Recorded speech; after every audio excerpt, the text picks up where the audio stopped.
Le C++ possède une histoire surprenante que nous allons découvrir ensemble dans cette courte vidéo. Mais avant toute chose, remontons le temps et retournons dans les années 1970. À cette époque, Denis Ritchie vient de terminer le C, qui est sorti en 1972. Ce langage, rapidement devenu très populaire, notamment pour réaliser des systèmes d'exploitation comme Unix, est apprécié pour sa performance et son contrôle fin des ressources matérielles. En parallèle, d'autres nouveaux langages, développés dans les années 1960, ont introduit le concept de programmation orientée objet, qui utilise principalement la modularité et la réutilisabilité du code grâce au concept de classe et d'héritage. Bjarne Stroustrup, un chercheur danois qui travaille chez Bell Labs, apprécie le C et les concepts de la programmation orientée objet et voudrait un langage qui combinerait l'efficacité et le contrôle de C avec les avantages de la programmation orientée objet. C'est pourquoi en 1979, il entame un long travail pour réaliser ce rêve. Il commence alors à travailler sur ce qui deviendra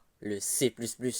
Son projet fut tout d'abord nommé C-Wiz Classes, car il y a pour première intention d'ajouter les classes au C. Ce travail a commencé sérieusement en 1983, et au fil du temps, de nouvelles fonctionnalités ont été introduites, comme les fonctions virtuelles, la surcharge des opérateurs et les constructeurs-destructeurs, qui sont des éléments fondamentaux de la programmation orientée objet. Bjarne Stroustrup avait besoin d'un compilateur pour C++.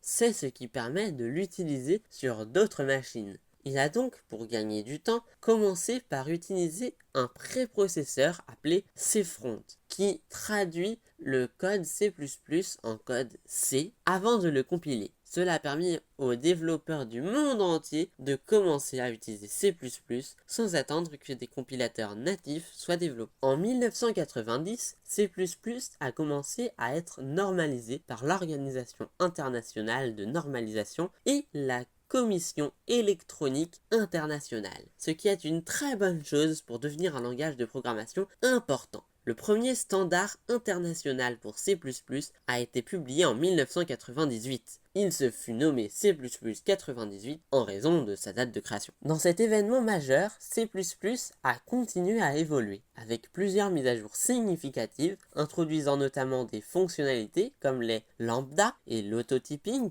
et plus récemment, dans C++ 20, il eut l'ajout très attendu des coroutines, un outil qui permet la gestion du temps pour réaliser une action au bout de 2 secondes par exemple. C++ a eu un impact majeur sur l'industrie du logiciel, en permettant le développement de systèmes complexes et performants, tout en favorisant des pratiques de programmation plus sûres et modulaires. Il est utilisé pour une grande variété de domaines, notamment les systèmes embarqués et les jeux vidéo. Plusieurs langages de programmation s'inspireront de lui, comme Java en 1995 et C# en 2000. Ce qui a permis au langage créé par Bjarne Stroustrup en 1983 d'être encore aujourd'hui l'un des langages les plus utilisés. Merci d'avoir écouté cette vidéo jusqu'à la fin. Si c'est le cas, cela veut dire qu'elle vous a plu. Alors abonnez-vous pour plus de vidéos sur l'histoire de l'informatique. À bientôt pour un autre langage.